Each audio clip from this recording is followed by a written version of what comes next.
What really cool thing was killed by modern technology? The freedom to mess up unnoticed. Edit. I'm seeing that there are many people who share my sentiment, and I'm assuming that, like me, you've learned this consequence of modern technology the hard way. I've done a lot of messed up things in my life, especially when it came to making friends. On multiple occasions, I've had wasted blunders recorded and held over my head as leverage, once in a social context and another time in a professional one. I hope you all pick your friends wisely because it is now incredibly easy for bullies to mess with your life. All it takes, though, is one person to decide to try and ruin you, and when that happens, even the best of friends won't be able to do much to help you. Not trying to be a huge downer or say that people should be paralyzed in fear all the time, just wanted to share a bit about my perspective and maybe get people to think twice about the way they're representing other people on social media. 4-player split-screen video games. I love playing online, but it just isn't as good as having all your mates over and playing on the same screen. The ability to be completely unreachable for hours and hours each day and not have people lose their crap. I'd jump on my bike on a Saturday and go out with my friends, and my parents would have no way to locate or contact me. Making a fool of yourself and not seeing it all over social media the next day while hungover trying to locate your pants and dignity. Old school telephones, slamming the handset down on the heavy cube base when you were mad. I gave my dad a 1950s rotary telephone I found at a flea market for his 59th birthday last year. He made a minor fix to the wire and made it his main landline telephone. He and my mom, who is turning 65 next week, absolutely adore it, and I have to say I too enjoy the feeling of hanging up on it. There's really good finality to the conversation when you hang up on one of those phones. I have a phone hanging on my kitchen wall. Pick it up and slam it every time it rings. Only telemarketers call that phone. Letter writing to girls you met in summer camp. Being able to memorize phone numbers like a Rolodex. Friends showing up randomly at your house to see if you want to hang out. Got to do this again my first couple years of college with people in the same dorm. It was awesome. The 80s arcade in America. They are making a comeback in college towns, especially with barcades. I just don't know how much longer the old retro machines will last. Privacy. I have a theory that privacy is a relatively modern phenomenon. Back in the day, everyone in the tribe knew everybody else's business. Getting your photos back after developing. I've bought my kids cheap point-and-shoot film cameras and they love getting their photos back from the shop. Seeking out information. My uncle used to listen to shortwave radio broadcasts from Eastern Europe during the Cold War and would write to these stations asking about life in these countries. He has an amazing collection of pins and English-language propaganda and signed letters from higher-ups in state-run radio stations from communist countries. Now we just Google everything. 1,000% more efficient, 10,000% less interesting. That said, look at something like Reddit. All those Ask Europe and Ask America subs, things like the Secret Santa and gift exchanges where a Redditor in Brazil sends a present to one in South Africa, who sends something to someone in Texas, who sends something to one in Ireland, and so on. Now instead of just getting a letter and some propaganda and a pin, you might get an assortment of local snack foods, some pictures of their local town, a CD of a native band you might not have heard of, and so on. Your uncle sounds like he had a blast, and I love that kind of information seeking, but I don't think it's dead.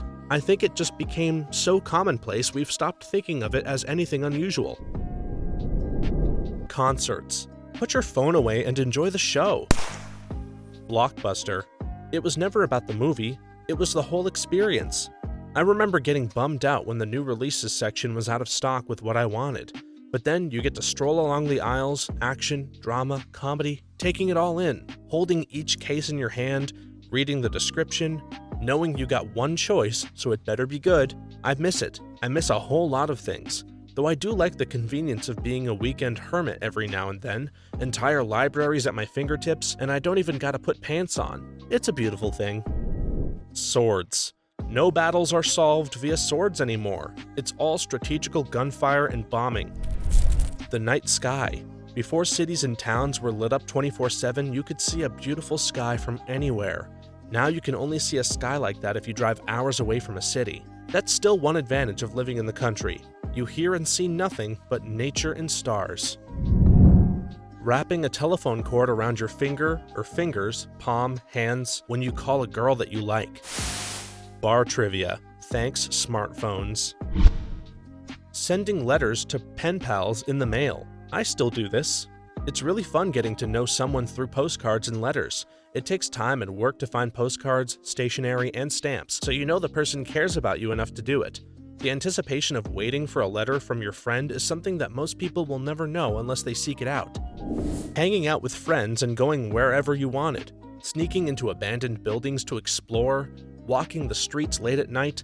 That all sounds very suspicious, but I hope you get what I mean. With all the surveillance today, it's practically impossible to do anything without being monitored, and we have become so adjusted to that knowledge that we don't seem to remember the fun of doing anything you wanted and nobody would know of or care. Now if I want to go out at night and walk wasted with my friends down a street, there are bound to be 20 cameras watching me, and GPS monitoring on my phone, etc. Who knows what else? I'm not saying I do anything illegal here, but I personally hate the feeling of how monitored my life is. Being unreachable, and that being an accepted part of life. Used to be a time when you could just say, "I missed your call because I wasn't home," and everybody accepted that as a solid fact. Now people know you are just ignoring their calls or texts. Night tag. I was the youngest of 4, and we grew up in a neighborhood brimming with kids. On weekends, we would play street hockey all day, go in to eat dinner, and then come back out and play night tag until dark, maybe 11 p.m. There would usually be around 20 of us playing, and we could run through or hide in any yard on the street. Even people who had no kids were cool with it, and would laugh when they'd see us hiding in the backyard and then hear the shriek when we were caught. Sometimes we'd even jump in pools fully clothed to hide. Everyone knew everyone, and it wasn't complicated. At the end of the night, we'd all sit sweaty on someone's driveway, laughing and making fun of each other. Sometimes my eldest sister would bring out her guitar. Things felt a lot more human then. Radio stars. People being on time, aka nobody had the means to send you a last-minute text that they'll be late, so they always made a strong effort to show up on time or even early. Reading a book. I still buy them, but find scrolling Reddit before bed so much more enticing. Reading the newspaper and seeing only fully expressed, cogent opinions signed with real names in the letters to the editor. You might not have agreed with those opinions, but at least most editors knew which ones to pick to print to start a reasonable debate. Also reading comic strips in those same newspapers. Actually learning about a person rather than cyberstalking them. Fully mechanical solutions to complex systems and vehicles. The distributor has driven off the engine and had a contact for each cylinder to send a spark to them. The timing could be changed by rotating the distributor. Electronic coil on plug systems killed the distributor, but opened up way more tuning potential. Carburetors metered the fuel going into the engine, based on throttle position, replaced by electronic fuel injection at each intake port, or direct injection into each cylinder. Limited slip differentials use crutches to limit the difference in speed between the two wheels on an axle. Very useful in snow and off-road. The cheap way to achieve this now is using wheel speed sensors to detect the spinning wheel and apply the brakes at that wheel only, using ABS system, to send power to the other wheel. It's not nearly as good, but saves a bunch of money. Engine fan clutches made from bimetallic strips. When the strip heats up, the metal on one side of it has a larger thermal expansion coefficient than the other, causing the strip to curl. This effect was used to engage the clutch when the strip was hot, and disengage it when the strip cooled. Fans are no longer driven off the engine. They are electric instead. I have a mechanical engineering degree. Can't call myself an engineer until I get licensed. So I really love those old school mechanical solutions. The electronic replacements are in many cases better, but they are harder to fix and more of a black box that I have a harder time understanding. Edit. Forgot about valve trains. For now, we still have cams actuating valves to control their timing, but work has already been done on solenoid valves for engines. It will be another win for tuning and efficiency. Trebuchets. Finding out things in video games for yourself. You used to hear rumors about secrets, cheat codes, etc., but now you can look up anything on the internet, so there's no mystery and no surprise. It's the main reason I always try to go in blind when playing games. Manual roll-down windows in cars. I used to have the luxury to roll down my window whenever I want. Now the car has to be turned on for no good reason. It's madness. Mid-air dogfights. Every fight in the sky now is about who fires the missile first and doesn't have enough technical countermeasures. Dropping off the grid. Nah, it's possible. Last year, I did it for about a week and a half, left my phone and other electronics at the house and just took off. Drove around the southern/eastern US, finding my way around with a paper map. It was a good time. Theoretically, you could do the same thing, but get some land out in the middle of nowhere and build a cabin or something. Stay, forever. Products that were built to last. Now everything is designed to break. 99.99% of everything didn't last, even back in the day. The only reason we think it did is because the only things we see from those eras are the tiny fraction that was durable enough to survive. So we assume everything from that era was like the examples we see today. Likewise, in 50 years, people will think things from today were really tough and durable, because all the things which break easily would have broken and been thrown out in the meantime. Mechanical calculators. I'm talking about Curta. Google it. They are really cool. It's impressive how they built them. Looking at the diagram. Pushing someone into a pool who's fully clothed. Used to be a fun prank. Now it's expensive. Developing photos in a dark room. My school still has a dark room, and anyone taking studio and media or photography develops their own film, I think.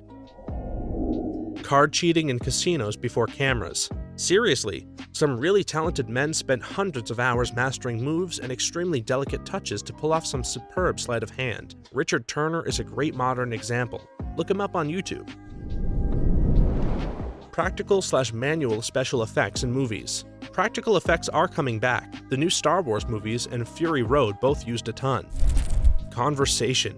We used to be able to talk about who scored in the 1994 FA Cup final for 20 minutes to get to the bottom of it. Smartphones killed that. Modern graphics in video games. So many games are now, look at how pretty it is. So many systems needing to play well together to make a AAA game. Now games are released in whatever state the publisher wants and just get patched when it happens. Thank goodness for indie gaming where games can look meh against big publishers, but you'll play again and again because it's crafted so well. Intimacy/quality time together. There have been so many times I've seen couples or families spend time together with faces glued to their phones and tablets. Edit. To clarify, using your phone to discuss things in further conversations isn't bad, but if someone is using it to tune out and play a game or check Facebook for 30 minutes during dinner or whatever, why even be there and waste the other person's time? Console games you can just switch on and start playing right away. No system updates, day one patches, home screens, store pages, advertisements, etc. Just put the game into the device, hit the power button, and you are in the game. The patrolling police officer used to keep us safe by deterring crime before they were taken away and replaced by CCTV. We're heading towards a Big Brother world. The ticket collector on the bus also served a similar purpose.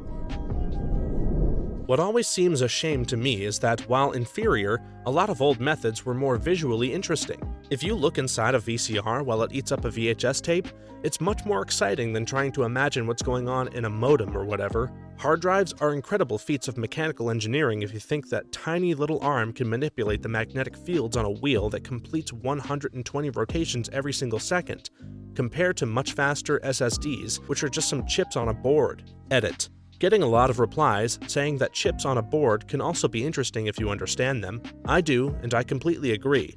My point in this comment is simply that it's much harder generally for us to comprehend them and see them in action. With a hard disk drive, etc., you can see the disk spinning and the writer head moving.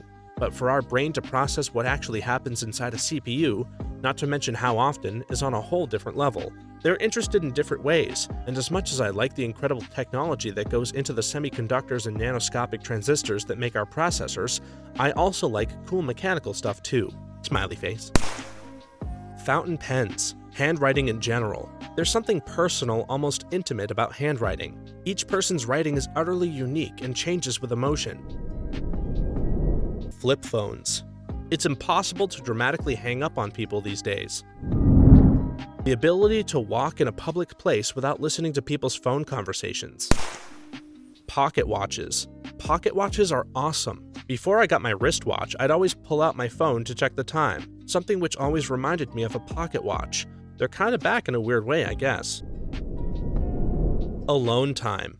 It's so socially unacceptable these days to not be immediately available for contact. I miss just being able to chill out for the night on my own, or with some friends without having to make up some "my battery died" excuse.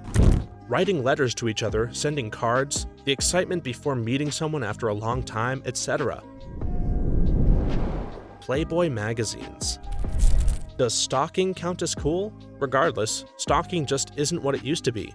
Old-time stalkers had to get out of the house, dig through garbage, follow you in your car, etc. Now everything can be done from the privacy of their own homes.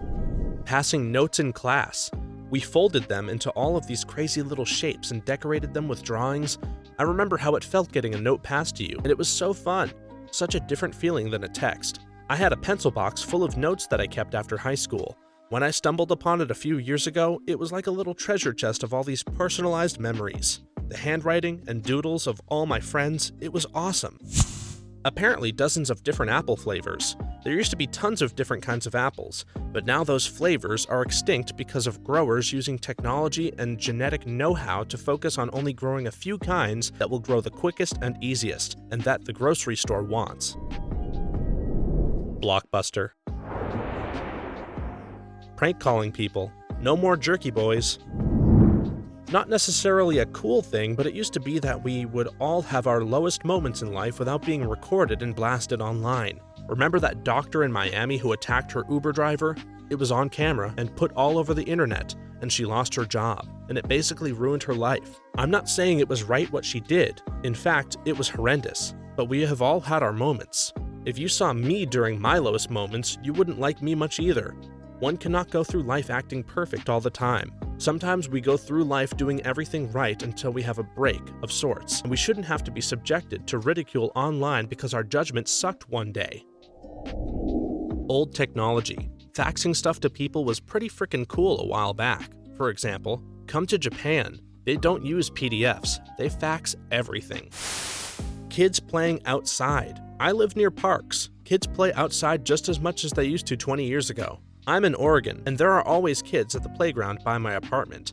It's a pretty neat park, actually. Has a bunch of fountains that you can run through, and little rivers with waterfalls you're supposed to walk through in addition to all the normal playground equipment. Then there's a skate park right next to it and some trails in the woods, and it's got a few Pokestops. I hung around there last summer because of that. Anyways, it's pretty lively. I never see it empty in the summer.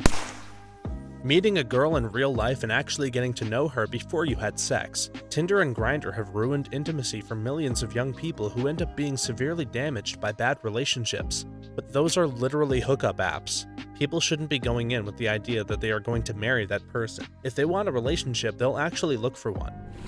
Zeppelins. Road trips. We had no idea what to expect without Google Maps and the internet. Everything was terra incognita. You'd never book ahead of time because you didn't know what was there. You'd just pile into the car and have an adventure of a lifetime. Road trips were a coming-of-age rite. Now I don't blame young people for not road tripping. You can see it all online. It feels like there are no more unknowns out there. Having to plug your GameCube memory card into your friend's GameCube to visit their world on Animal Crossing. Shorthand in journalism. Some people still use it, but it's not a skill you seek out these days since we have audio recorders and cameras to capture things verbatim.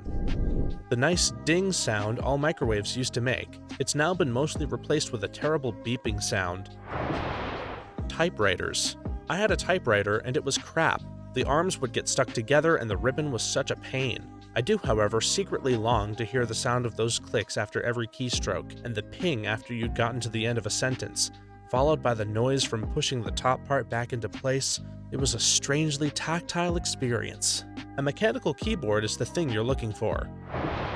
Actual human interaction. Never came across it myself, but heard it was legendary back in the day.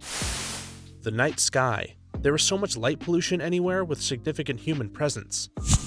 Cassette tapes were really cool. Doing your own mixtapes and utilizing the space you had to choose specific songs and stuff. It wasn't just about the music. It was about taking the time and effort to do this, especially if you did it for someone else. I remember being 9 when I did my first mixtape and I was so proud of it. Drive-in movie theaters. Co-authoring physics papers with cats. Movie and music hunting. Going to secondhand stores and flea markets to see what oddities they might have. Now I can just eBay things. The pub debate. Those discussions used to last the night and provide a lot of laughs. Nowadays, someone just ends up Googling it. getting lost in the inner city and then having to breakdance to gain the respect of the local youths so that they can give you directions to the nearest hospital because your wife is in labor in the backseat of your car. The inclination to stop and ponder about a question and form our own individual opinions instead of Googling the answer immediately. Blockbuster. As a kid, it was awesome going to Blockbuster on a Friday and Saturday evening with my parents, getting a DVD or two, some snacks, and maybe a video game. Putting your quarter on the arcade for next time. Jamming in. There were even specific etiquette rules. You need to be careful that you don't impede the player. You should never put more than 2 quarters up, etc. I have a book from that time period that details them. Hanging out with friends. Now it's just a bunch of people sitting at a table on their phones and talking to other groups of people. DS Download Play or DS PictoChat. Blacksmithing. I mean, come on. You're shaping metal by hand with a hammer and fire. How is that not cool? I'm afraid stop-motion animation is dying. 3D is just easier, unfortunately. This actually isn't true. Check out Kubo of The Two Strings and its budget/cost. Stop motion does require some talent and dedication, but it's still absolutely a viable strategy for production. It's a logistics challenge sometimes, but it's still easier/faster in many situations. It'll never be popular, maybe, but then it never really was. X-Files. Just something about everyone having a cell phone with HD pictures or video and internet access that kills some of the mystery of it. That was my first thought watching the latest season anyway. Mechanical watches. I love mechanical watches. I think they are one of the few items that represent the pinnacle of human ingenuity. There are not many things that humans make in this world that sit at the crossroads of so many disciplines, and even fewer that require the level of expertise in all these disciplines, like a mechanical watch. They represent hundreds of years of innovation in engineering, art, design, metallurgy, manufacturing, and the list goes on. At the most basic level, a mechanical watch is a precision instrument that could keep down the time to fractions of a second and store the energy needed to run itself for days, all in a package that could fit on your wrist. Meanwhile, doing this using only mechanical parts, and good old Newtonian physics for hundreds of years before the battery, crystals, and silicon technology was mature enough to do the job better. But people always want more, so watches did more. Calendars were added to track the day, date, and month. Perpetual calendars even knew the number of days in a given month and the year and could adjust the date automatically. Some even accounted for the extra day during leap years. Chronographs added timers. Repeaters could ring out the time like an alarm clock down to the minute. Automatic winders freed the user from ever having to manually wind their watch. Time zones were added, sometimes all of them in one watch, so you knew exactly what time it was in London or Athens or wherever you daydream about next. Moon phases could tell you when the next full moon was going to be and where the moon was in its 30-day phase cycle. People also wanted better, so watches did better. Think about all the things that could interfere with or damage such a delicate instrument. Water intrusion, extreme hot and cold, electromagnetism, shock, gravity, pressure from being taken thousands of meters underwater, lack of pressure from being taken thousands of meters into the air, non-linearity of performance when energy reserve is extremely low, overwinding by the user, the inherent losses due to friction between moving parts, etc., etc., etc. And just know that someone in the roughly half a millennium of watchmaking history had struggled with and come up with a solution to that particular problem. Beyond the technical geekery though, on a spiritual level, mechanical watches speak to who we are as people. It represents our species at its best, as thinkers and artists, yet its most basic function is to remind us of how temporary and fleeting our time truly is. And to build such an instrument required generations of humans and all their combined time and energy. Sense of discovery in games. I feel like a lot of people just look things up now rather than playing the game to find things, and it loses that element of, whoa, that's really cool. Kinda sad. The average amount of organic movement or steps we take on a daily basis. There are so many fewer reasons to move our bodies and go outside or walk anywhere. Milkmen. I can just pay somebody and they'll bring milk to my door every day? Who wouldn't want that? A rare white wolf in Yellowstone. Cell art and cartoon animation by hand. YouTube killed the footballing mishaps DVD industry. Calling up your crush's house and hanging up. Blacksmithing. YouTube has started bringing a little love back to it though, which is beautiful. Radio phone-in competitions. Now anybody can Google answers in a few seconds. They used to also do something like play part of a given song backward or manipulate it in some other way and ask you to identify it. Sometimes it could go on for days or weeks until somebody got it. Then it became trivial to reverse the transformation and get the answer.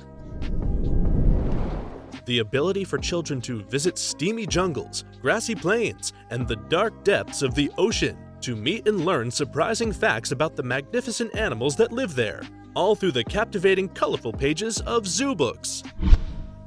Critical thinking. Coffee shops. It used to be a place where you would go and read or write, possibly make new friends, and chat with people. Now a coffee shop is just a sea of laptops, a de facto office for people who have no office. The slow life. Technology has made everything instant, and instant gratification is killing our ability to enjoy the simple things in life. Movie theater projectors and projectionists. Penmanship. I think Polaroids were pretty cool. Having such instant access to your photos was great. The quality of the image taken did tend to suck. If only Polaroids could have advanced along with technology. Neon signs. They're all being replaced by LEDs. Writing legibly or cursive writing and pen paling. Arcades in the early to mid-90s. Really miss those. Musical artists use their real singing voices. Now with autotune, everybody sounds like a robot, and people with absolutely no talent somehow get record deals. Being able to simply hit something when it was broken to get it working again. Snail mail versus email/text. The feeling of getting a handwritten letter across the world is something special. Looking at a sky full of stars is ruined in most places because of light pollution. Record stores. But there are lots of record stores. The vinyl industry is booming. I've got at least 5 or 6 in my area. Clean air. Holding your lighter at a concert. Now everybody holds their phones instead. What a shame. Part of that is because many venues don't allow lighters inside anymore. Album art. Not that it's not around anymore, but it's not like it used to be. The album art was the attention grabber and was what made you want to listen to that band with its awesome drawings and artwork. Now it's just a photo of the group or single artist with the album title on it. Children who acted like children. Before what? The 1930s? Children were supposed to act like adults. I think they were still kids, but the concept of being a teenager, the way we know it, did not really exist until the 1950s. You essentially went straight from childhood to adulthood. Kids playing outside. The connection noise you used to hear when connecting with a 56K modem. Modern technology has come a long way. Bookstores, soon to be killed. Not super recently, but ice cutting, so that you had ice for your ice boxes. A girl's number on a cocktail napkin. Appreciating a good meal without needing to get a good picture for Instagram. Thanks for watching until the end. If you have an example to give, please do so in the comments below. We'd love to hear about it. Then be sure to like this video, subscribe if you haven't, and hit the notification bell so that you know when our next video is available. For more videos like this one right now, please stop by our channel. Thanks again and see you next time!